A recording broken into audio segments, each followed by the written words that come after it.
And here is our correspondent, Chimaobi Walter-Naji. Investors of the creative industry can now access loan up to 500 million naira with 9% interest rate through the Central Bank Creative Industry Financing Initiative. This was stated by the Director General, National Council for Arts and Culture, Otumba Olusegun Rushewe, while commending the Central Bank Governor, Godwin Emefiele, for the initiative, which he said will greatly boost the industry and enhance the capacity of key players in the sector in optimizing their potentials. Rushewe added that globally, more than 10 countries have used similar initiative in fighting poverty, unemployment, crime and youth restiveness. He noted that as one of the highest employers of labor, the creative industry, if fully developed, will not only create mass employment, but will also stimulate rapid socio-economic growth and development. The Creative Industry Financing Initiative was developed by the CBN in collaboration with the Bankers Committee. In another development, the federal government is set to establish the first multinational fishing company in Africa. This was disclosed by an industrialist, Mr. Patrick Osobeze, while commending the Buhari-led administration in its efforts to sustain growth and economic development in the Niger Delta region through the federal government amnesty program. The implementation of the amnesty program, he said, has ensured safety, growth and economic resuscitation of the region while investing in human capital development. The multinational fishing program will, according to him, provide foreign direct investment for the country and employment opportunities for youths who will be trained in different aspects of the business to add value to the product and earn foreign exchange for the country through export opportunities. So we're looking forward to an incredible future for the Niger Delta, a revival of the fishing system. The fact that when they catch the fish, it's not just for the Niger Delta people. Depots will be built in all the 6 zones of the Federation where today's fish will be found today. So you will catch fish in the Atlantic Ocean. It will be freighted up to various parts of the country overnight, and by the next day you will have sea fish in your zone. Fish again is the highest protein giver. It's the most cost-effective way of getting protein. So for the national health and for food security, this 100 trawlers will go in no short way in changing the perspective of fishing in Nigeria. The program, he explained, will further integrate intra-Africa trade between Nigeria and countries within the coastal region. With Business News, I'm Chimaobi Walter-Naji. Thank you very much, Chimaobi Walter-Naji, for the business package. Up next for us on Good Morning Nigeria is the newspaper review segment.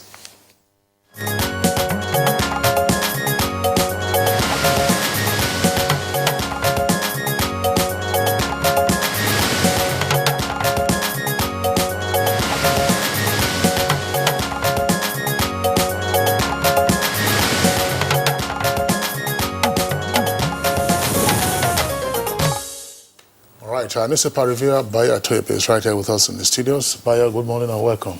Thank you, Kinsley. Good morning. Good morning, Blessing. Good morning. I heard you lamenting about our girls, the Falcons. To me, I think it is a considerable improvement, and they fell a victim of the psychology of the World Cup. If you recall, the first time they played Norway, they conceded 8 goals, and that's why they were jittery. Even as it is, unfortunately, our girls scored 2 goals. Unfortunately, they scored against us. We'll leave it at that. Psychology of World Cup. Stage fright. It wasn't their first appearance. You can see the second half. They were better composed and calm. Bayo, you discussed this last week. Yes. The editorial that we read and which you then reviewed was urging the Super Falcons to fly beyond the African continent. So it wasn't their first appearance.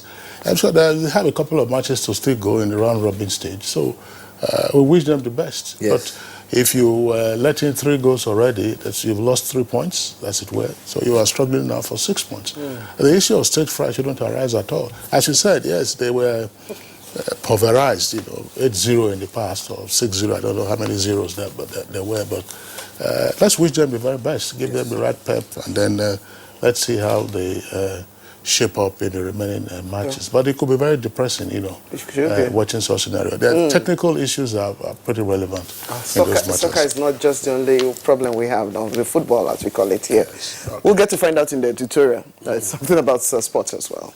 Okay, let's start off. I have a Daily Independent paper this morning. Let me start off with the stories just above the masthead. While we handed over Goje's 25 billion naira corruption trial to AGF, this is coming from the Economic and Financial Crimes Commission, EFCC. Page 10 has the details.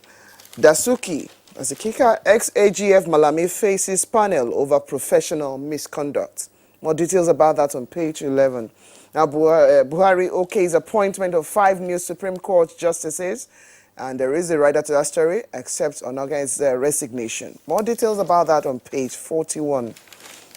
Okay, leading for the Daily Independent today, we have 9th National Assembly Leadership Tussle. APC to sanction new reps who vote against Baja. There are 3 riders to monitor votes with green cards for new members.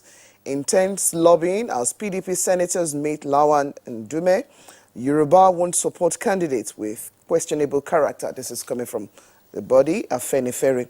All the details on page 10. Now, another story is on page 11. You find 1,522 Nigerians, Serap, budget, ERE, there's a body is asking the court to stop National Assembly 4.68 billion naira welcome package. Okay, before I get Kingsley to come in here, still on the National Assembly, Nigerian Tribune has it, as I said, lead story.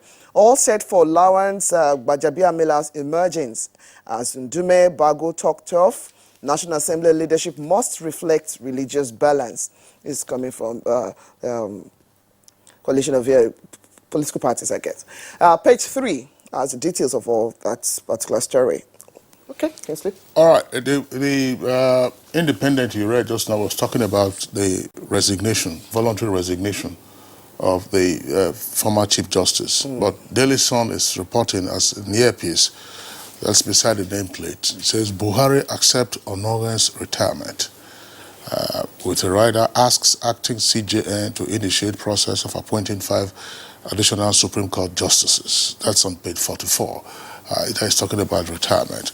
And of course, you have a lot of political stories on the front pages of the 2 papers I have, Daily Sun and Nigerian Pilot. Lead story for Daily Sun says, with a kicker, Senate presidency, Lawan and Udume move to seal deals with PDP. Opposition party decides who to support tonight. And DSP, that's Deputy Senate President, Abga Chipkin, canvasses support for Kalu.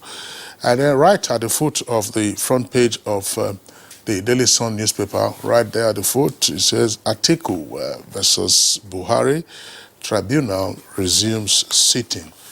That can be found on page 40 in greater detail. And then still on the tribunal story, let's just take this along with it from Nigerian Pilot is the lead. It says Bukachua set to announce own replacement as presidential election petition tribunal resumes sitting today.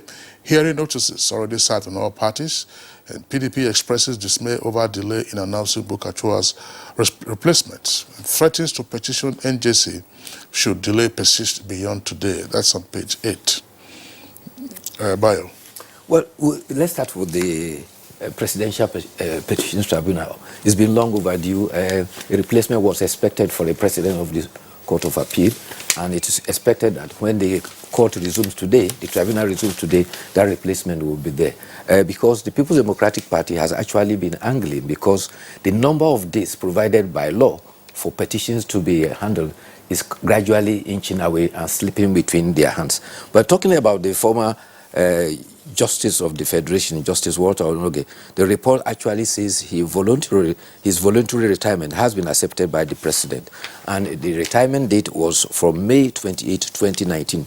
The President's presidential statement indicated that the President has thanked the former Chief Justice of Nigeria for his service to Nigeria and wishes him the best in a retirement life. Meanwhile, the President has also written to the acting Chief Justice of Nigeria, Justice Tanko Mohammed, of the need to appoint 5 justices to the Supreme Court. Ideally, 21 justices are what is required in accordance with Section 230 2AB of the Constitution. Meanwhile, there's a running story over the weekend where the Emir of Kano, Muhammad Sanusi II, was given a query, and he has responded to the query regarding alleged misappropriation of 3.4 billion. In the response indicated that the Emir inherited 1.8 billion in the emirate accounts when he assumed duty. In the response signed by the secretary to the emirate, Abba Yusuf, he also indicated that the Emir is not the accounting officer of the emirate. It is the secretary to the council. It was the Kano State Anti-Corruption Graft Agency that reported the alleged the misappropriation. Meanwhile, everybody in the nation knows that the tenure of the 8th National Assembly terminated last Thursday. There were valedictory sessions in both chambers of the National Assembly. There were reminiscences of the tenure, and particularly the relationship between the executive and the legislature. The conclusion theme from all of them was that there is no way the country can move forward without active cooperation between executive and the legislature. In the 8th National Assembly beat its chest. It's considered 660 petitions and was able to conclude about 154. It passed the highest number of bills, over 300, and is also occasions the highest number of bills that were refused assent, 69. Meanwhile, 48 hours to the inauguration of the 9th National Assembly, the leadership tussle has gained the highest prominence ever in the history of the nation's legislative politics. 6 principal positions are set for the Senate, 6 also for House of Representatives. This has pitched members against one another, and these reasons are not far-fetched because of the underhand strategy that saw the undermining of the majority party in the 8th Assembly. Front runners in the Senate are Ahmed Lawan and Ali Ndume. For Deputy Senate President, you have Francis Alemenika and then Ovie Omoagege. For the House of Representatives, it is still a fight between Femi Gbajabiamila, Mohammed Bago, Olajide Olatunboso, and a female speaker too is in the offing in person of Nkeruka Onyejecha. There is the contention that the national balance in the House should be considered. The allusion is to the fact that the Vice President and one of the candidates come from the same area. And this has also been countered that there was a precedent during the tenure of Tambuwal as Speaker. The Vice President was also from the Northwest.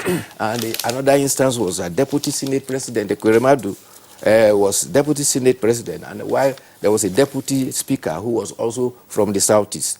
There are some indications, particularly a report that you read there of Lesson, that they are introducing an element of religion there, that there should be religious balance. Again, it is also been pointed that if you look at the Senate leadership, that religious balance has never been there. So they are not leaving any stones unturned, and the politics, for now, is becoming very hectic. But the fact remains, 48 hours, it is the 360 House of Rep members and the 109 members that will select one of them as first among equals. That's right. We just, by then, Okorocha should have received his certificate of return. Yes, indeed. Otherwise, it will be 108 members who will be in the Senate. INEC has already indicated that they are making arrangements to comply with the direction of the court. Okay, let's take a look at the Nigerian pilot. Nigerian pilot, below the nameplate there, you have Saraki donates severance allowance to Leah Sharibu's family. And they should have added and others. It's a donation to a trust fund that's to be established. Saraki donates severance allowance to Leah Sharibu's family. That's on page 13. And then right at the foot of the front page of the Nigerian pilot, there's a story there. One of the headlines says, Nigeria's struggling for 19 years to add 1,000 megawatts to its grid, says Dangote. Aliko Dangote. Details of that story can be found on page 11. It makes a comparison and says that during the same period, Egypt has added 10,000 megawatts for its own greed, while Nigeria is struggling at 1,000. And then this is a story. Baya, we discussed this a couple of years ago on Good Morning Nigeria, flooding in the Federal Capital Territory. And the headline there shows, that's right at the foot there, it says, FCDA to demolish houses on waterways, page 12. There was another incident over the weekend of flooding in Lokogoma area, where houses are said, said to be constructed on waterways, and flooding occurs. A 17-year-old boy lost his life. You know, this latest incident. But in that other incident that we discussed 2 years ago, it was actually a father who was taking his children to school, and they all got drowned in that. So FCDA is planning now to demolish houses that have been built on waterways in the Lokogoma area. But why do we have to wait until it's rainy seasons? These houses have been sitting pretty there. The question to ask is, who approved those houses to be built on waterways? That's another question. Those are the questions that need to be asked, but something has to be done very quickly before we continue losing lives. But the critical thing that the FCDA should currently adopt is that before layouts are given out, infrastructure should be the first priority that is put in place. Most of the time, people just continue developing on bare land without this basic infrastructure. So infrastructure coming later on, and that becomes a challenge. And sometimes Abuja, of course, and some parts of the north, they might look tricky during the dry season. So you have dry river beds. Yes. And you say, oh, this is dry land, and whereas it's a water course. So it is during the rainy season that you see flash floods come suddenly, because the report also indicates that a number of the walls, you know, came down in the course of the flooding. Whether a bit of concrete or just mere mortar and bricks, those walls came down and the houses got submerged. You know, I think it's something that you said, Bayo, that one of the obvious issues that has arisen with regard to private developers of estates in and around the Federal Capital Territory is that some of them are more interested, one, in getting the land and then subdividing and selling. Then where they promise infrastructure, oftentimes, you know, the buyers or the purchasers are left, you know, on their own, and they will then struggle, you know, to put up those infrastructure by themselves. The man collects his money, or the woman collects the money, and then disappears. Well, sad. Yeah, but let's take a look at the other stories. Yes, it's good that you corrected the information about the notion of former Senate President's exit perquisites. He actually indicated that the management of the National Assembly should direct it to the three families, that of the Dapchi girl who is still being held, and then two humanitarian workers who, unfortunately, were murdered in the insurgent zone during the course of their duty to serve humanity. You recall the two Red Cross officials that were murdered? Yeah. Okay, let's see to other stories before we take our editorial. Let's get back to the Nigerian Tribune. Just beside the photographs, we have other stories. Smuggling, dumping, challenges to economic policies. This is coming from the Central Bank, Nigeria's governor. Husband, wife, 3 others die as trailer pushes Camry off the road in Abuja. More details about that on page 30. Okay, just above the nameplate for Nigerian Tribune, there's a story. Piece. Don't play down threats to Southwest, Afenifere tells Dawn. More details about that on page 36. There are other stories, but can you explain? What more do you have? That's a sad story that Blessing read. A trailer pushed a car across the expressway, and 5 persons who were in that car died instantly. And the driver did not stop. The good thing is that he was given a hot cheese by the police and he was arrested. So that is the development there. The sad other one is happening in Lagos, in Okokomaiko. A 61-year-old man who has a fish pond behind his house saw an 11-year-old boy. He thought he was about to steal his fish, and he used his machete to cut off the boy's arm. The foster mother of the boy reported to the police, and the police have arrested the man. Bala Ekama, who is the spokesman for Police Lagos Command, says the man is to be charged to court. Also, the story you read about smuggling, the governor of the Central Bank says that the accounts of smugglers, saboteurs to Nigeria economy for especially in the area of textile, rice, and other palm oil products in the industry, are going to be frozen. The governor gave this indication at the round table because they are taking serious measures to check growth of the economy and also job creation. At the meeting, the governor of the central bank confirmed that the names of those who are identified will be confirmed and eventually published. The good policies of Nigerian economy is always never far-fetched, but however, the challenges has always been saboteurs like smugglers who undermine such policies. He says all money banks will be detailed and they will be provided details of the investment of the persons found, and those who come even across the border and are found out to be smugglers, they will have their accounts frozen and possibly closed. Well, Blessing, you are taking the editorial now so that we can wrap this up very quickly. I think that we have to be careful here. We have complained about smuggling, about dumping, and all of that. The central bank and other regulators must not constitute themselves into a court of law to say that you will freeze the bank accounts of smugglers. Smuggling in the first instance is a criminal offense. Yes. So, if you know who those smugglers are, why don't you send them to court? Yes. Let them be tried. It's upon conviction that you can also you take that as a paper to say you want to attach their assets, you want to attach whatever funds they have in their accounts. Otherwise, it might just turn into another witch hunt. You might say that, oh, Kingsley is another Kingsley is a smuggler. You put it in there, or let's say Bayo, maybe this Bayo or another Bayo, or Blessing, another Blessing is a smuggler. Freeze the account. We must get away from that. Let's follow the due process. Means that if you already identify these persons and smuggling is an offense, then you prosecute the persons. Yes, smuggling is an offense. Until recently, people were proud to introduce themselves that I'm a smuggler. Yes. They didn't know that it's an offense. Or in Yoruba, they describe it as firework. People who crawl. Up north, they call it dance moga. Ni dance moga ni. People used to pride themselves as if it's something to be proud of. That's right.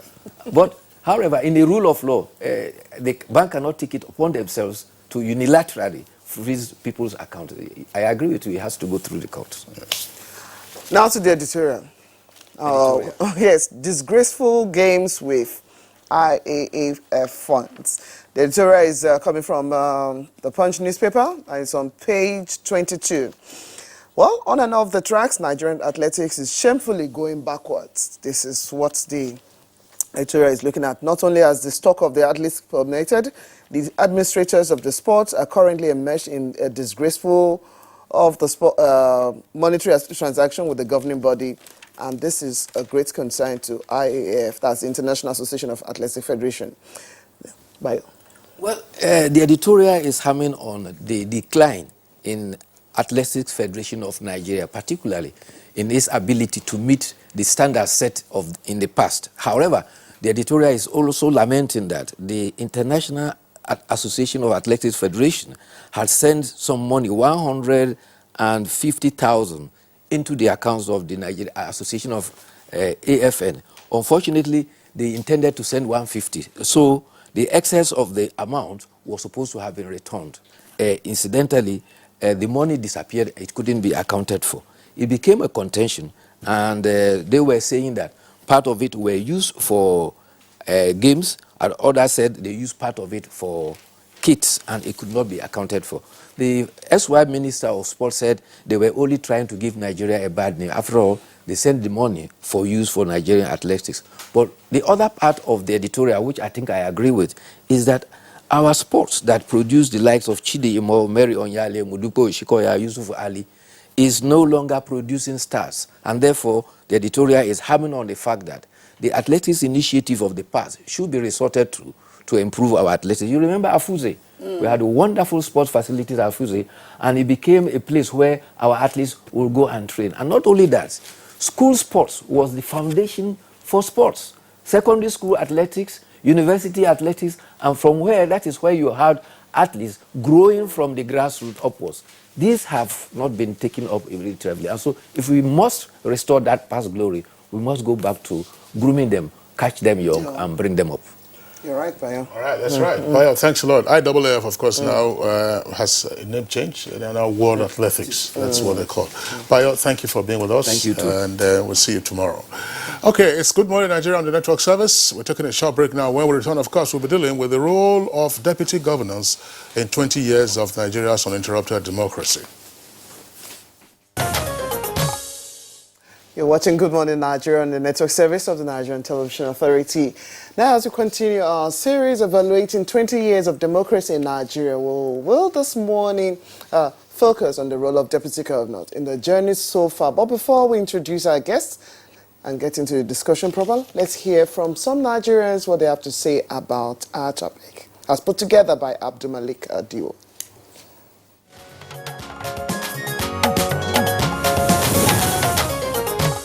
As it is in Nigeria, our deputy governors seem to be dormant. I think the governor and the deputy governor are supposed to have a working relationship, a very tight working relationship. At the same time, sometimes look at themselves as brothers and as people of common interest and have a common agenda to give the people of every of their states a very good dividend of democracy. And the issue is they should see the state as their priority. Yes, whether the deputy governor, whatever the background or wherever they are coming from is, the important thing is the well-being of the people and then the state itself. Yes, so if there's any differences, they should put it aside and then let the state be their concern. A deputy governor is supposed to play a supporting role to the governor, but in the case of Nigeria, I mean, they just basically get to the background and don't do anything. So I think if they could implement policies more, don't just leave everything to the governor, carry out some projects, major projects that they think would make impact in their state. Relationship is when they come together, work as a team. And they work as a team. Okay, I have this project. Oh yeah, my deputy governor, go here and supervise this. Why I'm here doing this? They can work as a team. The state will move forward.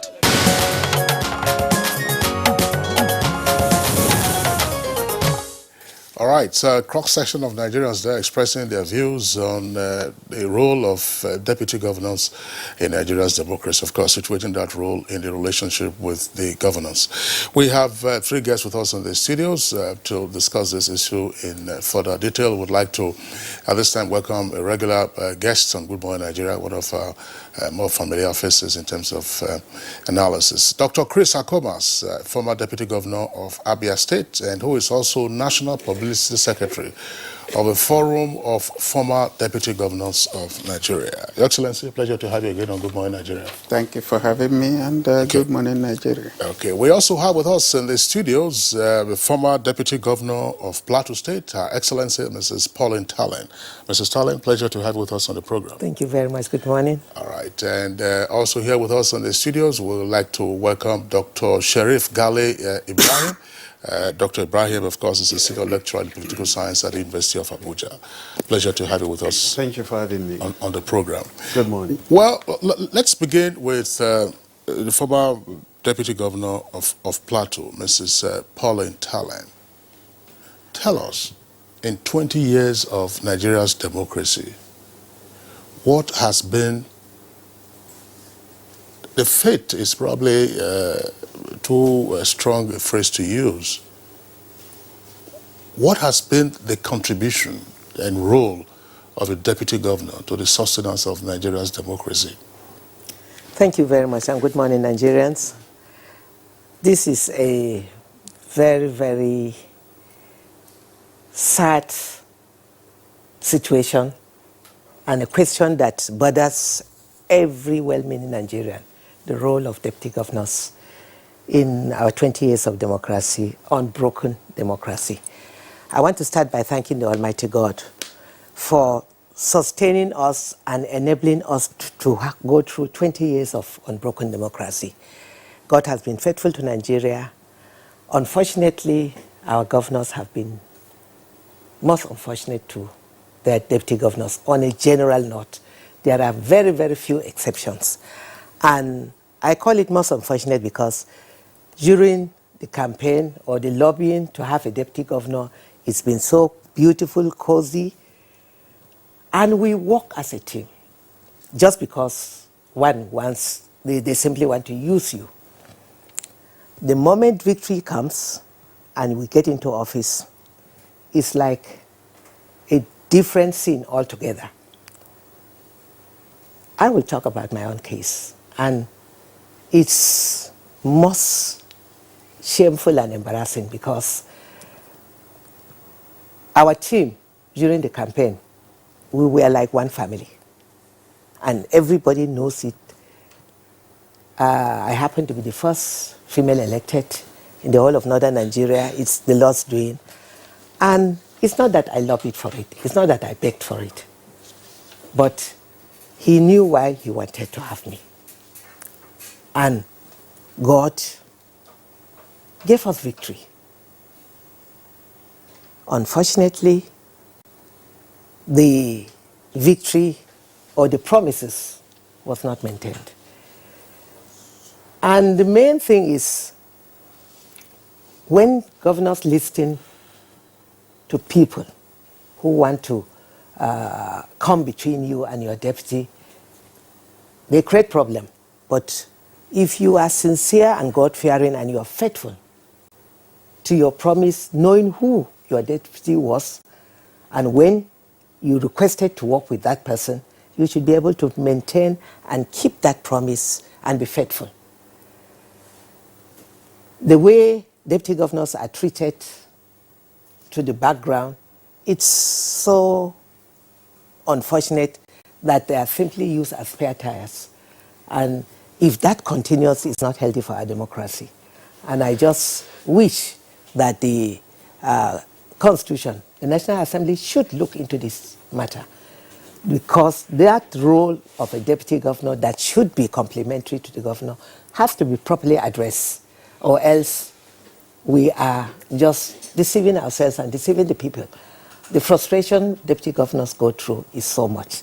And I pray that this trend should be addressed in the interest of our democracy. Thank you very much, Your Excellency, Mrs. Pauline Tallen. Dr. Chris Akumas, because it's a position that is not vied for, but then there seems to be the synergy from what she pointed out. Campaigns, there's always that outlook that we're one. But really, how pivotal has this role been for someone like you who served as deputy governor in the last 20 years and extrain others who have gone through the post? Thank you very much. Let me join my sister here to thank God for the 20 years that we have consistently and continuously practiced this democratic governance and experience. The role of deputy governors is very important.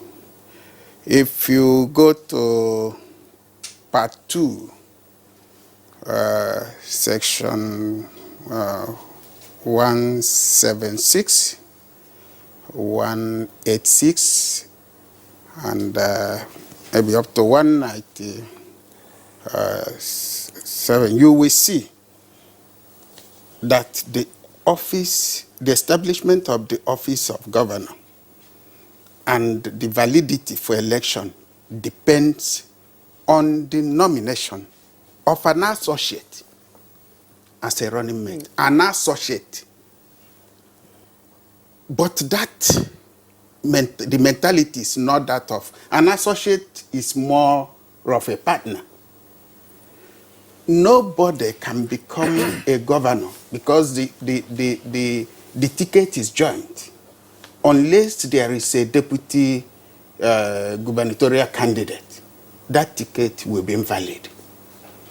And so, in choosing a deputy governor, a lot of things come to play. It has to do with where the deputy governor comes from, depending on where the governor vis-a-vis, you know, the balancing arrangement, how popular and how acceptable.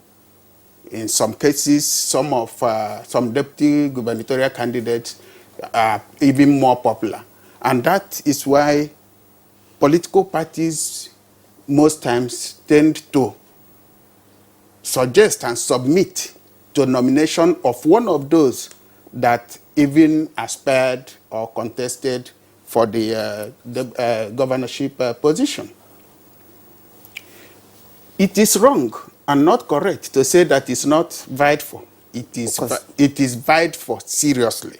Because of the ticket of the governors. Yes. No, but the governor, the deputy gubernatorial candidate ticket is vied for. People lobby, people go for it, people present money and say, I will support with this, I'll do this. And so a lot are put into consideration before someone is accepted or nominated as a running mate. Okay.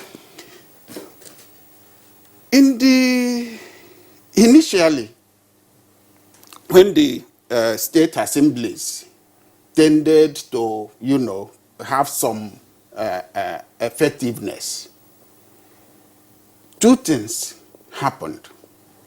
One, where the state assembly is reasonable enough and more robust and considerate, there were issues of, no, you can't do this with the deputy governor's office or that. But where the state assembly has functionaries or principal officers who are interested in that office, like in my state, yes, we are human beings. When you work together, there must be some disagreements, but this is an associate, a partner. If you look at it that way, in my state, we had situations where some members of the state assembly were interested in occupying that office of deputy governor. So they joined the normal, one of the biggest industries in this business of politics is rumor. People will sit down, they take it as conspiracy, but negative conspiracy without considering the state and the people, where they now conspire and send people, appoint people, you go and tell the governor this, you go and tell the deputy governor this. People work very hard to inaugurate a war between the governor and the deputy governor.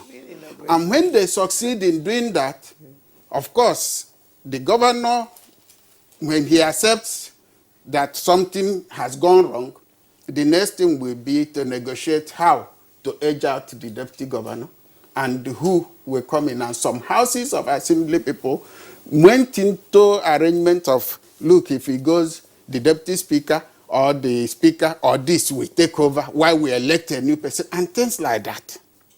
We have had such situations. And as moving forward, you can see that things are beginning to improve a bit. The number of impeachments and resignations during these last 4 years wasn't like what happened in the, over the past 16 years. But for me, what that means is that some governors, because we had exceptions, we had governors that were exceptional in their relationship with the deputy governors. Those that recognize the fact that they are being governor and the validity of their ticket wouldn't have been effective without that associate. Those that recognized that these are people, men and women of integrity, expertise, and quality that can impact. Because during the campaigns, we know what happens and what we go through. But a number of governors had this, I wouldn't know whether to call it inferiority complex or fear that this my deputy wants to take over from me. The deputy hasn't got the money or anything to prosecute impeachment because it's an expensive thing to do. To prosecute impeachment of anybody as governor, even as Speaker of the House, is an expensive business. And the deputy governors don't have that. Though no direct budgetary allocation is given to the deputy governor as for that person to, and the allocation that, or whatever is budgeted, doesn't even come as should be as to run that office effectively, not to talk of this. So over the years, we've been doing some work, and during the last constitutional conference that former President Goodluck Jonathan, organized, we got together, under the initiative of former Minister of Defense, who was Minister of State Defense, who later held that office, who was also a former Deputy Governor in Osun State, Erelu Obada. Yeah. So we got together with our then chairman, Alhaji Abdul Malik, former Deputy Governor of Bauchi, yes, and a number of others. We sat together, articulated what should be done and what needs to be done to make this office more robust and more effective. But majorly for me is the individual that is the governor, who should have that confidence, the trust, the mutual respect, because that is what is lacking, the mutual respect, and to know that that office is joint. In fact, part of the problem was what used to happen. In the past, INEC will issue only one returning certificate of returns to the in the name of the governor, and that the deputy governor, they started that later. Our role, very important. If I was not there, capable, effective as a running mate, our situation would have been different, because my governor was not present to carry the campaign. I carried the campaign all through. I went through, even collected our certificate of returns.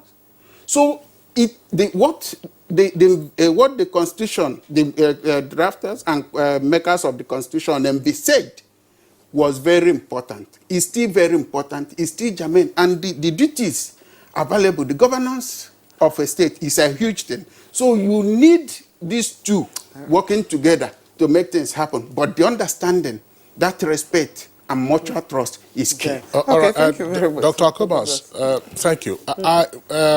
Dr. Sharif Gali Ibrahim, we're going to pause you at the meantime, so you have your ears full, from the experiences of their excellencies. I want to return to Her Excellency Pauline Talent, former Deputy Governor of Plateau State.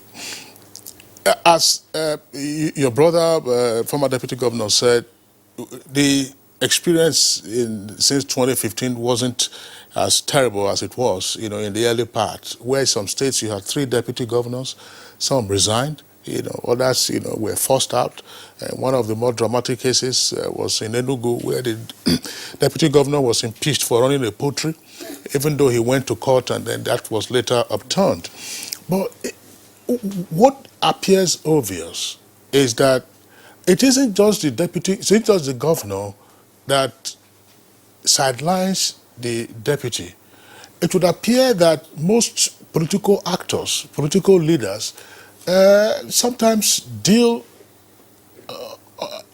I say this most respectful, almost with disdain. You just say, look, this person is the governor, Well, get his excellency. If they call deputy excellency, it's just out of mere respect. Why is this so? Or why has this been so?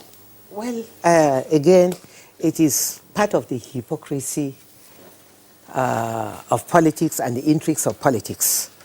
These are people that hang around the governor and they want to gain favor from the governor, and they pumped him with very false information just to get at the deputy. And as my dear brother clearly said, the governor should be confident enough as a leader to be able and have the spirit of discernment to believe all these kinds of rumors that hang around him. But where a leader fails to have the spirit of discernment, to be able to trust his deputy that worked so hard and that have helped to gain that victory, suddenly falls back to hangers or political jobbers who just want to create friction and create a scene between the two of them. So my advice is, governors although it's not all of them. There are few exceptions. The case of Zamfara is a case that we have to commend the former governor who ensured that his deputy took over from him. The same in Kano, Yerima. The same in Kano. Kwankwaso ensured that his deputy took over. So we pray that we will have more of this kind of situation where you work together as a team, believe and trust, and then hand over so that there will be continuity of your programs. But where you just decide to believe that you are the all and all, and this is just a spare tire which can be used and dumped, it's not really healthy for our democracy. And governors should realize that life is transient. This office is an office that God allowed you to get there by his divine intervention. And when you treat your associate or your deputy governor with respect, you are doing good to yourself, because it's a very small world. You are here today, tomorrow you may not know where you'll find yourself. So the positions of deputy governors have to be properly looked into by our leaders. The president and the National Assembly should do something to correct this trend by ensuring that the constitution is looked at and then specific functions are given for deputy governors. Dr. Sharif Ali Ibrahim, I know you've listened to both the excellencies, and I'm sure defining the role is not difficult.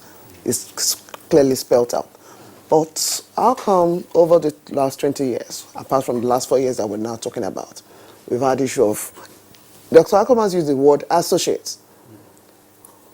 Why this dissociation from what should be in terms of trust and cordial relationship? What exactly is wrong with the role that's being specified? Just to re-emphasize on what the deputy governor said earlier, the office of the deputy governor as well as that of the governor complement each other, even prior to the inception of governance, because sometimes it is the deputy governor that provides that particular popularity in order to complement the success for them to really come on board.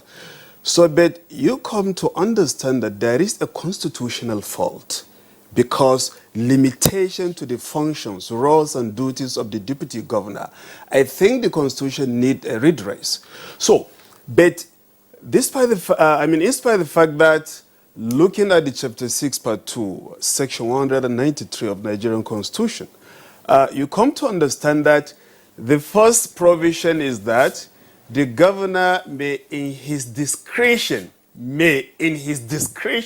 assign the governor.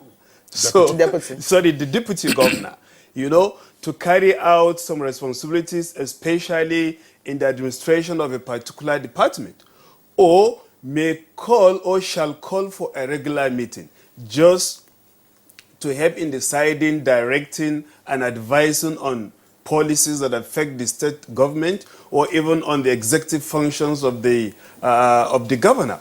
So you can see that the limitation, the political horizon fixed within the territory of the deputy governor has been defined by the constitution. So all these particular limitations, but if the constitution should be adhered to, respected, as well as followed, the deputy governor should be able, even in the performance of the function of advising, administration, redirecting the policies of the state government, should have something to play. But we come to understand that there is a kind of inherent psychological human limitation to this particular regard. Why? Is because human nature, man doesn't like competition. And when you bring the governor and the deputy governor, there is that particular fear of competition. That look, this deputy governor might redirect popular support.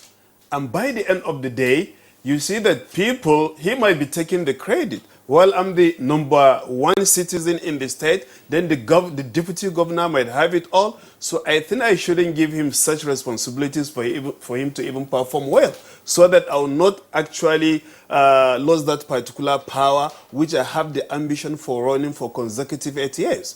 Then secondly, you discover that some deputy governors are more educated, more enlightened, even, have that particular quality of leadership and political charisma.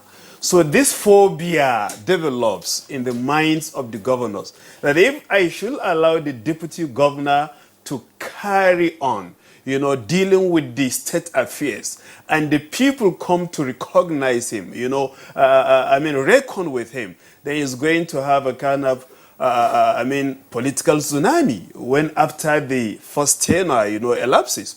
So I think this phobia also develops, among the governors. So by not really trying to give that particular chance for the deputy governors to perform and discharge their own functions. Then apart from this, there is also this issue of mistrust.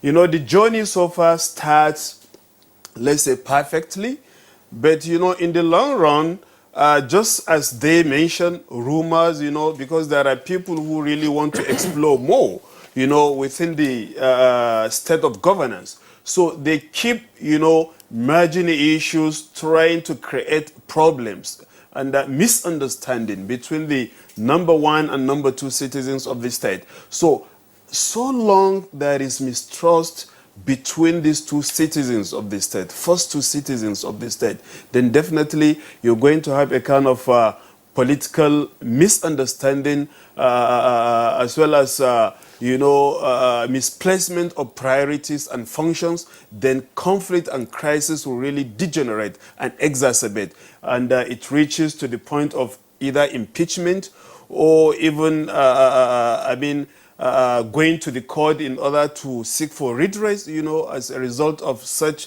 crisis, conflict, developed or, created by some people within the political milieu. The Sheriff, if we're to place what's really our state priorities, whether party promises from manifestos and all of that, where let us begin to break down such things that actually bring about such mistrust. Because if they're on the same page for priorities of the state in the first instance, at what point do they begin to go their different ways that now builds that mistrust and also bringing about bad blood at the end of the day, that they will now start going at variance? We have different issues.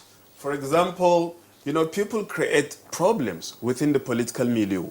For example, there might be a population, in that particular state that might be saying, we want you to run next. Maybe after the 4 years elapse, or after the second tenure. And this is subjected to the determination of the governor himself. He thinks that he's a political godfather of that particular state. So therefore, nobody should even have the dream or nurse that particular dream of emerging without my own consent. So people, not even the deputy governor, we have just people from the larger society who might be recommending the deputy governor, and that automatically creates problem. Then apart from this, it might be apparent that the deputy governors must have begun to nurse that particular ambition. And once the number one citizen, who is the governor, comes to understand about this development, then the whole thing will actually exacerbate. No more trust, and the conflict, begin to erupt. So this is another issue. Then another issue that might really cause that particular mistrust, as well as develop a kind of a crisis between the two partners, is when the deputy governor begins to hold secret, clandestine meetings with some other top government officials or even population within the state. That will also make the governor to have a second thought, and thereby creating conflict, within the two, which will actually continue. But one major thing we must all understand is that deputy governors have similar problems universally. Because if you go to the #1 democracy in the world, for example, in Nigeria, they must emanate from the same political party. The same political party, the same political ideology, the same political or party manifesto. But if you go to the United States, for example, in different states, it's not necessary that all the lieutenant governors must emanate from the same political party. And look at, if you go to Texas, for example, you see that the lieutenant governor presides over the state senate, for example. And it has been described generally that the deputy governor is just get up in the morning, read the papers, see if he's dead, if not, go back to sleep. Meaning, you are just awaiting the death of the governor in order for you to play a prominent role in the state. Why? Because you've been denied, to play any role. So I think it's a constitutional definition which needs a redress. Dr. Gali Sharif Ibrahim, thank you very much. We'll return to you. Now, let's come back to the excellencies, the former deputy governors. Mrs. Pauline Talent did say that it's a small world. And just again, for reminder for our viewers, we saw what happened. Dr. Goodluck Jonathan was deputy governor of Bayelsa. He later became governor after DSP Alemesega was impeached. And then, of course, Goodluck Jonathan later on became president of the Federal Republic. And his chief of staff was also a former deputy governor of Edo State. That's Chief Mike Ogiadome. And the Minister of State for Defense, as was referenced, Erelu Obada, was also deputy governor of Osun State. So it's a small world, as it were. But let's return to this day-to-day functioning. There are issues of intrigues that Dr. Sharif Ibrahim has pointed out, and of course, you both have also pointed out in terms of rumors being circulating. Day-to-day issues. It was Chief Chukwuemeka Ezefe, former governor of Anambra State, who was then political advisor to President Obasanjo, who used the derisive phrase of deputy governors as being spare tires. They say, look, it's only when the governor needs them, when the car breaks down, that you bring out the spare tire. But ordinarily, even from the construction of the generality of the provisions of the Constitution, is a deputy governor just supposed to be a mere decorative piece, somebody to be ignored? Deputy governor is deputy chairman of the State Executive Council. Deputy governor is supposed to proffer advice. Deputy governor is supposed to join in day-to-day running of the state, depending also, of course, on specific assignments given to him. Why has it been difficult to activate this in most cases? If the governor is not around, with the SSG, issue circulars for the convening of a cabinet meeting, why is it that these provisions, ordinarily as they were, have not been taken into consideration 20 years of our democracy? Okay.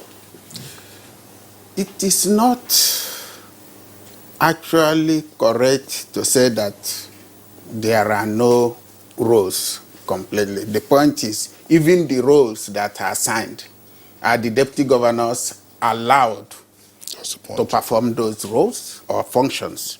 Two, are they funded to carry out these responsibilities?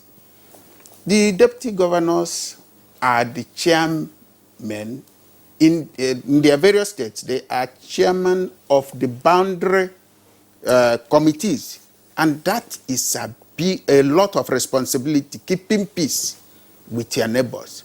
Like in my state, we have 7 other states that it's not easy, and you see people, but are they allowed to really, are they provided with? Later we had the cocoa revolution and all that, and deputy governors in those cocoa producing states were the chairman of the states. In some states where there is effective economic arrangement to grow the economy, you see the deputy governors performing a role, very critical role. When this whole experiment started in 1999, in some states, the deputy governors were responsible for the activities of the local governments. They were responsible for a number of parastatals so that the governor can face other issues. The deputy governors are not only the deputy chairmen of their state executive councils, they are also the deputy chief security officer of the state. So a lot is involved, you know, in the office, but are they allowed to play this role? If you come to the national, the vice president is the chairman of the National Economic Council. He is also the chairman of the national boundary, and the activities go on and things like that. Yes, the constitution said the governor may, in his discretion, assign. But in addition to that, I think the intendment of the constitution was that they envisaged that these people having worked together. Don't forget that it says the gubernatorial candidate is to nominate an associate who will be a running mate. It is taken that these two should be able to work well together. And there is nothing stopping them from working well together. Like I said, it's just sometimes imagination, sometimes people are allowing themselves to be fed with divisive activities. Look, my brother, Doctor, deputy governors must hold meetings, just as the governors hold meetings, because in what brings that ticket and makes it effective and give victory, you represent a people, and those people will come to you for issues and that. And in most cases, deputy governors inform their governors that they are going to hold so meetings. But is that governor that has the responsibility to filter when people come and say another meeting was held or other issues, it's just different from what the deputy reported to the person. In my own case, for the initial distance, we worked well together. We worked well together, and I keep telling people, for the years we worked, there was never a time I brought a document to the governor that what he will ask is, have you read it? I say yes. Should I sign? I say sign. No matter the volume of that document, he will sign it. And he never got into any trouble or got embarrassed. That was the level of trust until people. But that trust, why do you break it just on this imaginary thing? And then going forward, the other aspect of the Constitution, I agree with you. There are some of the issues in the Constitution that has to be further, made clear, detailed, and specified. Now, the Constitution went further. When they talked, if you look at it and talk of the removal of governor and deputy governor, it's all the same principle, same thing. But they said misconduct. In talking of misconduct, it was not explained further, because the Constitution envisages that those that will operate and run this system will be responsible and reasonable enough to consider and look at what is truly misconduct, something that will affect the impact of progressing, executing progressive projects and things like that for the state. But misconduct in this case, they went further to say what the assembly considers misconduct is misconduct. So if you don't greet somebody properly, and that person has the ears of the governor and a few persons that have ganged up together, it has become misconduct. And whatever they cook up against you is misconduct. And then the processes outlined in the Constitution that are supposed to be followed are not followed. So once it's not supposed to be a situation where somebody just comes up, alleges something, and it has to be investigated, it has to be proved and all that. But does that happen? In the actual thing, they impeach people within even 1 week or 2 weeks of allegation. And sometimes they don't even a report is submitted today, impeachment is carried out today without study. what that means is that there is a fourth line. There's something that has to be correct because there is need to amend those areas and, make it clear what is truly misconduct. Then going for one thing I want to say, we are talking of what appears to be improvement over the last 4 years or the recently. I remember that at a program here on Good Morning Nigeria, when we had something with Governor Gandija and others, I did say that it will be a great disservice for any governor to expect to have a deputy governor who will be docile and not tell him the truth. Some of the problems of the deputy governors are that during the campaigns, you have a list of promises you've made. You have list of things agreed upon. When you get into office and you try to remind and say, let us deliver on these things, you become an enemy automatically.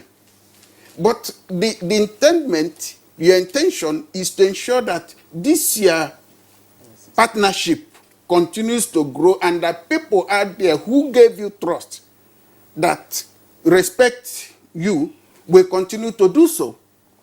The intention is to ensure that the people that have invested in the ticket by putting their vote and support for you will get actual dividend of democracy. But when you do that, somebody goes around and says something else and is taken as challenging. What do you challenge? You don't award contracts.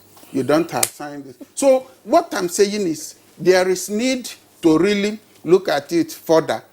In most cases, politicians must have hold meetings, even the ones you did not plan for or intend to hold. As a deputy governor, you can just sit, or you are visiting your home in the village, a group of people will just drive to your house. All right, so when you receive them, they turn it the other way. That is something that... His Excellency Deputy Governor Akomas is planning for 2023. Exactly. Okay, Your Excellency. Let's push this area further. Earlier, you took on the aspect that the gubernatorial candidate must nominate an associate. I still am holding on to that. And I know there are instances where the party to bring on a particular candidate, not necessarily an associate of the governor. Could this be part of reasons? Because, of course, for someone you're not in that cordiality state with, could this be an issue for us in the last 20 years, or has this been an issue for us, not having that cordiality in place and not having that trust? Okay, this person that has been foisted upon me by the party or by whatever the groups may be, how has that helped us in our democratic process? Thank you very much. In most cases, the party will always liaise with the governor to agree on a candidate. But most cases, the party allows the governor to make his choice because he is the person working with that person. So that shouldn't have been the issue. The issue is power. When they get into office, they become different people completely from the person you know during the campaign. And that is the same general trend everywhere. Does that in any way undermine their own powers too? If the person is of influence, perhaps the deputy governor is of somebody of much influence than that. Well, that is where the problem comes. If they discover, most cases, they normally look for somebody with influence, somebody that will garner the votes for the victory of the party. And once they have that person, they will do everything to make you happy and have that confidence that you are going to work together. But the moment the victory is on, they become different people completely and hostile and just show their power that they are the ones in charge. And they will even, people will come and be pumping them. There can be no two governors in the state. And that gets into the heads of the governor, and he now tries to treat the deputies. Sometimes he will even block you from attending meetings. If they don't call you for meeting, there's nothing you can do. If you are not aware that the meeting is going on, you can't be there. And that is not healthy for our democracy, because Where there is no good working relationship, things cannot work well, because development, things move smoother, and there will be progress in the state when the two are working together. A related question to this is, in the wide variety of cases across different parts of the country, when governors and deputy governors have fallen apart, why has it been difficult for the political parties to step in and rescue the situation, assuming that the parties themselves or persons in the parties themselves did not instigate the crisis? Well, all right, let's yes, begin I will with tell you. Angela. Yes. Because most cases, the parties have no say. The parties, most of the party officials are stooges to the governor, because they rely on the governor for everything. The governor has so much power. The Constitution has given so much power to the governor that he can do and undo. It only takes a God-fearing person, a sincere God-fearing person, to balance it. But when the power gets into his head, and with the power given to him by the Constitution, he wouldn't listen to anybody. He feels he is the Alpha and the Omega. They play God. Dr. Thomas. You see, the power plays an important role.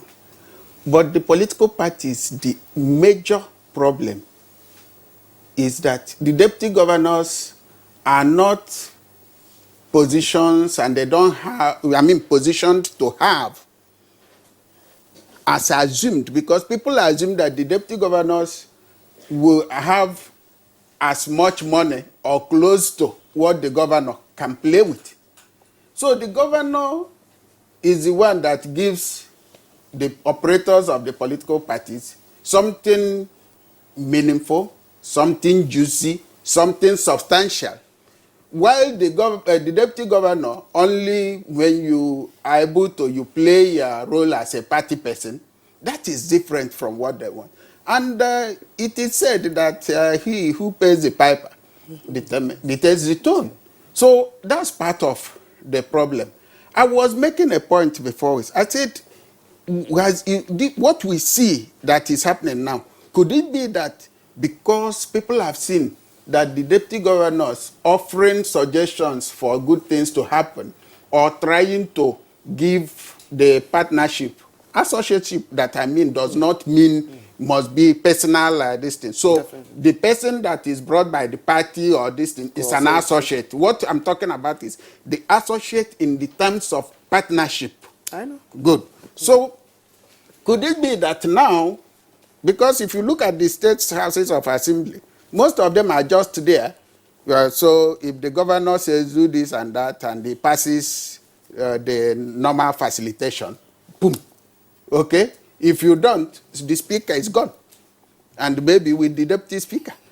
So now, having realized that, the houses of assembly have not been conquered as well. So, exactly. So having realized that, what the houses of assembly do now, oh boy, I want to stay here. And so when the governors ask them to do things, they just do. And by the way, the governors have also mastered the act of selecting those that now constitute and make up the state houses of assembly. So they pick people they think, and some of them have just come out of school, some have not even. So they get in there, and when there is a debate, and they'll be watching, when they are giving sign, that's where you raise up your hand. They say, we vote.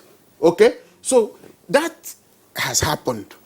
And so could it be that the deputy governors too now feel, well, since this battle has been on and our four bearers have been so bruised and are still fighting, maybe we just sit and read newspapers and take tea. But there are people that don't have that kind of background.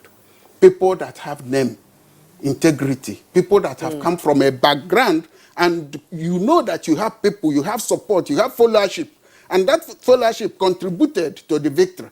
And you want something done for them. You can't just sit. you must make suggestions. You don't have to do that outside. You don't have to outside. But when you make that suggestion, in a gathering, some people will now twist it.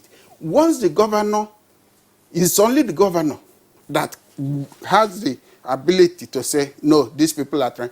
I am also aware, like we mentioned, Zamfara, I'm aware that in Kogi, our brother uncle Philip worked with Ibro all through. Very well. Even, in fact, I don't think anybody served, because when there was that break and they served for about 9 years something, he worked with him all through. Okay? So there are also governors, a number of them. Yeah, Ogiadome also worked with Igbinedion. Exactly, I'm coming to that. Ogiadome worked with Igbinedion. Then we also have our elder, Dr. Gabriel Toby, yes, that worked well in Rivers with his governor. And we were always hearing about him.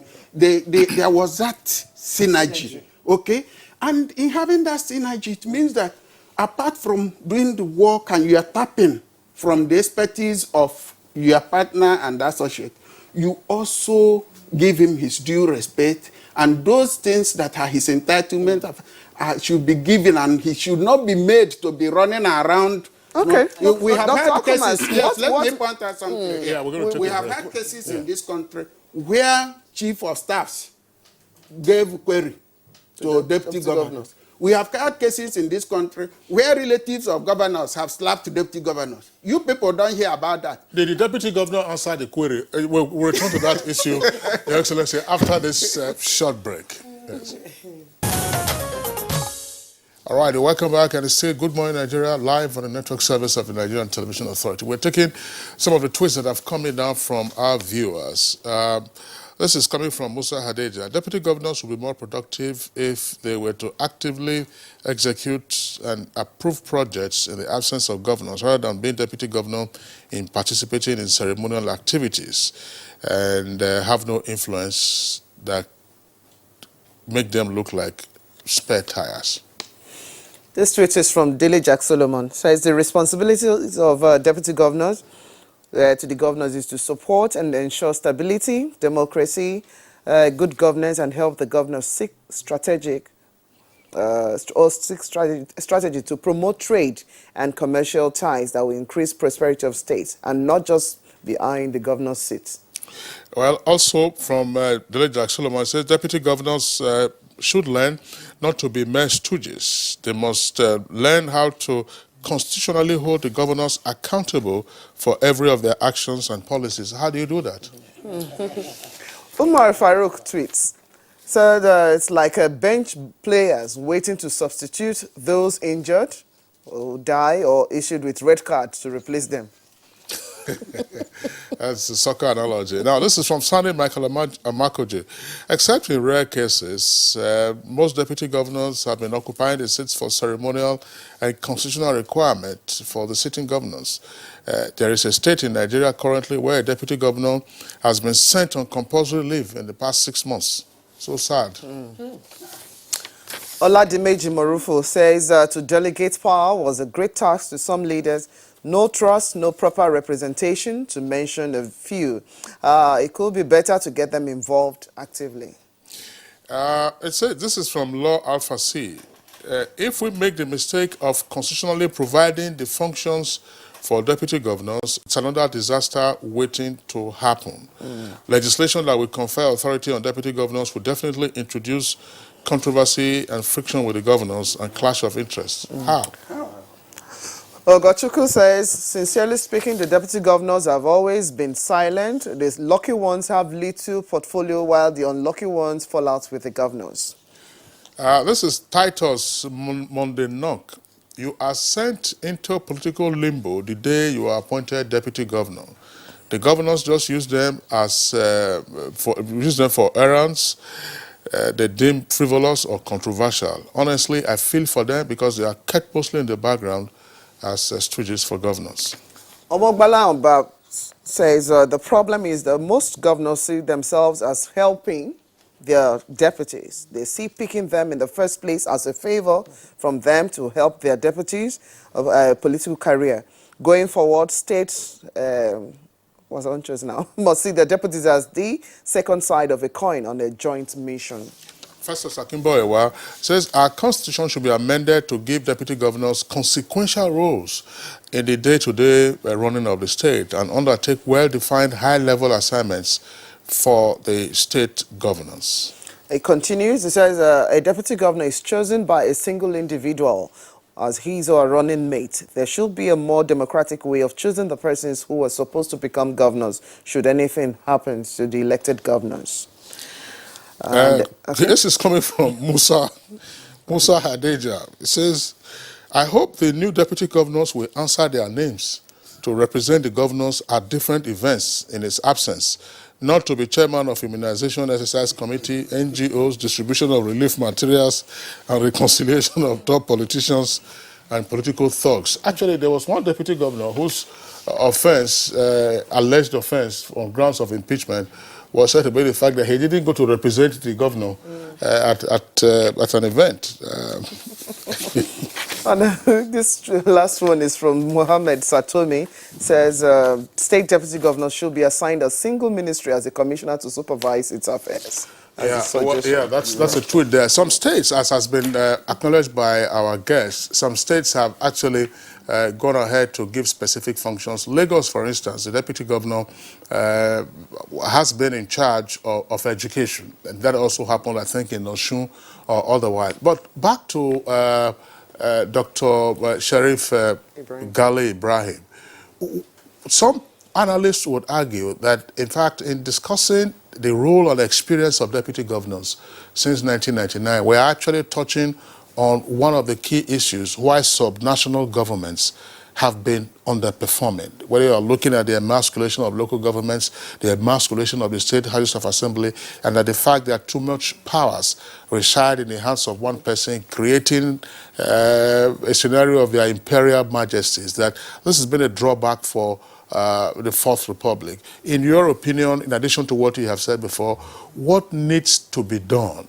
You know, you can have the constitutional provisions, but if you give them work and constitutional responsibilities and they don't have approving authority, in terms of funds, there are some deputy governors you can't approve up to 500,000 like a local government chairman.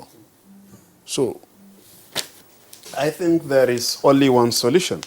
It's just like what one of the commentators there who sent an SMS there said that make governors accountable. And you ask, how do we do that? There is only one way. That one way is to do away with immunity on governors. Because that immunity gives them extra protection to do and undo in that particular office. For example, the former deputy governor made mention of, if you are not in good terms with a member of State House of Assembly, he will consider that as misconduct. And that really will be retributed, severely. But if the deputy is not even members of the House of Legislature, State House of Legislature, that determine the misconduct, it is the governor himself. Because a little thing that goes wrong, he will define it as a misconduct. And the way and manner to retribute the deputy governor is to finance, to sponsor a bill for impeachment in the State House of Assembly. He sponsors. You get the point, financial sponsorship.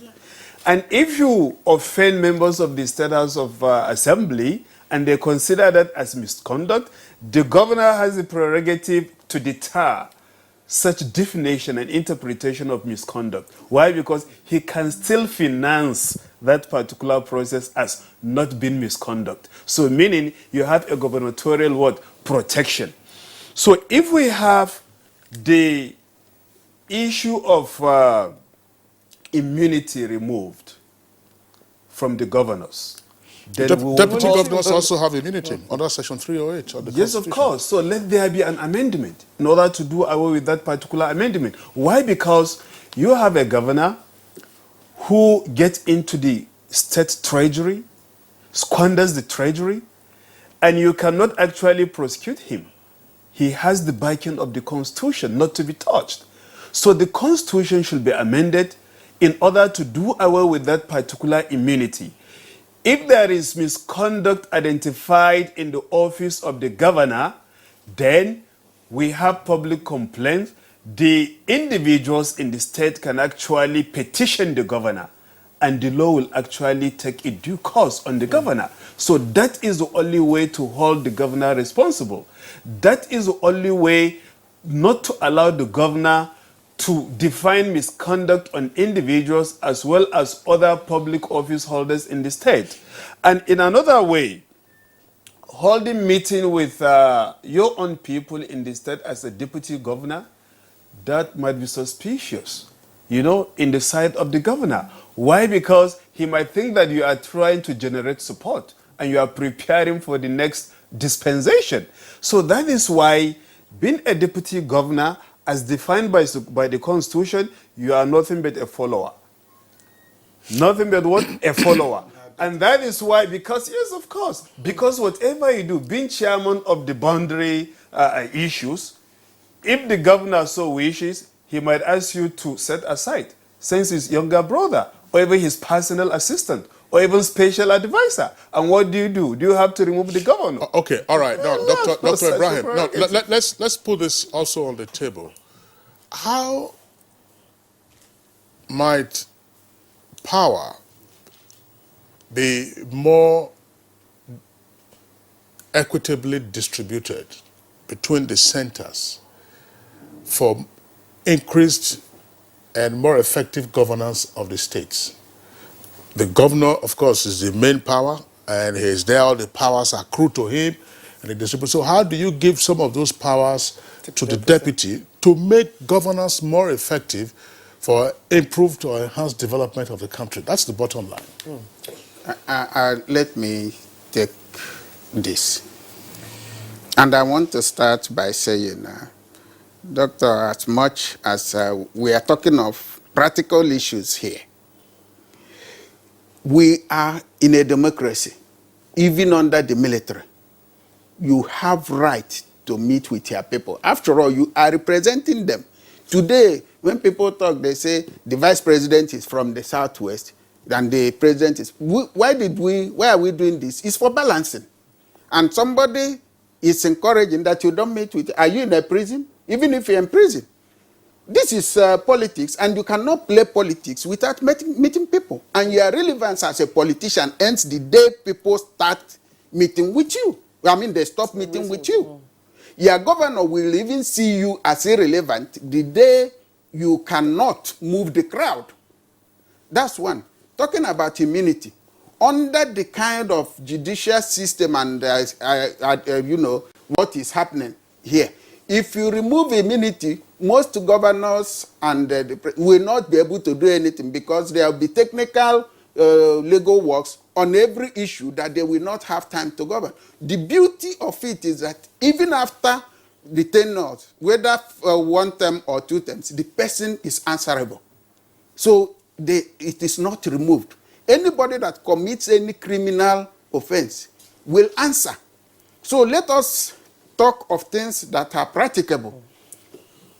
You see, it goes on to the support we give to nonsense in this country.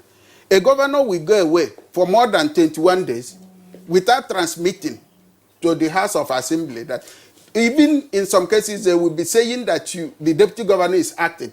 The deputy governor is acting just as for the people, for the populace. But the deputy governor dare not make the mistake of signing things or doing things as if he or she is actually acting because nothing has been transmitted. If you do so, you have done something wrong. So it has to do with the person. First, understanding administrative procedures. 2, respecting each other. 3, knowing that you need everybody, whoever. Even when you appoint commissioners, you look at, this person from so-so place. If I appoint, those people will be happy and they will work with us. You look at security, you look at every other issues. These are the important aspects of things. It is important that we look at our constitution again and make some things clear. there are deputy governors that work round the clock, but nobody hears about them and what they are doing. It is important. The governor, just like any other human being, when they say power corrupts, but absolute power corrupts absolutely. So it is that person, the personality of the person, that we say, no, this cannot be done this way or that way. I watched something. We are talking of joint ticket and what makes the... Recently, for my state, this is the first time a governor, since these 20 years, this is the first time a governor has worked with the same deputy governor and moved into the second term with that governor. And something happened on 29th of May. When I left the I was watching what happened in various states. And then I saw even some governors going around with their wives to wave, as if the ticket was between him and... But something happened in my state. I was shocked. I saw the governor with the deputy governor riding on this thing, waving the people. I said, this is something good. I mean, other things... The optics are very important. The optics are very important. Yes. So I said, there's a message here. Yes. Okay, which others should learn from. The states that did well, we have commended them. We may not have remembered every other because of time. But there are things you do that it helps you even manage internal disagreement. There must be disagreement. In human relationship, there must be. All right. But thank you very much. Redistributing the powers. We can't reopen this conversation. Yes. Redistributing the powers. Some experience has also indicated that in a case where the deputy is female, there is always a testy relationship with the first lady of that state. So we then further reduces the power of the deputy governor. Again, this is another side of this controversy, and it's most unfortunate again. Just like what he has said, the functions of the deputy is clearly defined, but it has to be readdressed because the functions are not, by the Constitution, are not really clearly defined. Because the deputy is like just a subordinate or I hate to use this fair tire thing. Just there. It's pejorative. Yes. So that's why I say it depends on the personality, as my brother rightly says. If the governor has the fear of God, which is the beginning of wisdom, if you know that you've taken an oath, both of you with your deputy, you took an oath to be fair, to be just, to keep to your promises. And the role of the deputy governor is to remind the governor where he fails, where he has forgotten to keep to those promises. I remember the first year, in my own case, the first year, we worked well. I was assigned to take charge of the Ministry of Education. And immediately, I took over that ministry. Within 1 year, the whole state, the stooges around the governor started pumping into him that you better strip her off because she is becoming too strong, she's becoming too popular, because in a day I will visit 3, 4, 5 schools. And you always be on television. And I'm always on the television, and I make, and I touch areas that touches the hearts of the people, and I make sure government takes a decision that at least to balance your but the moment you try to remind the governor of the promises, that's when you get into problems. Okay. Your Excellency, Mrs. Pauline Talen, former Deputy Governor of Plateau State, thank you very much for coming on the program. We'd also like to appreciate Dr. Chris Akoma, as former Deputy Governor of Abia State. Thank you very much for coming on the program. Thank you. Dr. Sharif Kali Ibrahim, that's it. Thank you very much for your insights. Thank you for I appreciate your coming on the program as well. Okay, we just have time to check out the weather prospect for the rest of today. Hello there, I am Theodora Aitum. The past 24 hours, we experienced pockets of light rains across the central region down to the coastal belts, with thunderstorms over the northern region. So the weather for Monday, we equally expect light rains over the coastal states and the inland areas of the south. Residents of the central cities are also expected to experience pockets of light rains. However, thunderstorms are likely over the northern region, places like Maiduguri, Dutse, Sokoto, and Katsina. As we go through the day, the afternoon holds better prospects for weather activities as we anticipate thunderstorms over the northern region. Light to moderate rains are also expected over the central cities down to the coastal belts, with a few chances of thunderstorms over the high grounds of the central cities. And that's our bit from here. Thank you for watching.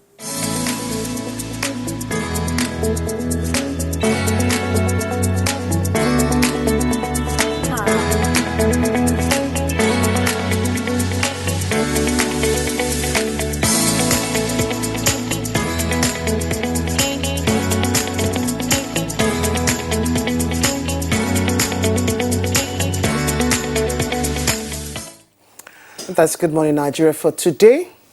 Do join us again for another interesting edition tomorrow. My name is Blessing Abu. Have yourself a great day. And I'm Kingsley Osadolo. As Blessing said, we are back tomorrow, same time, 7 o'clock in the morning. Until then, have a lovely day ahead of you.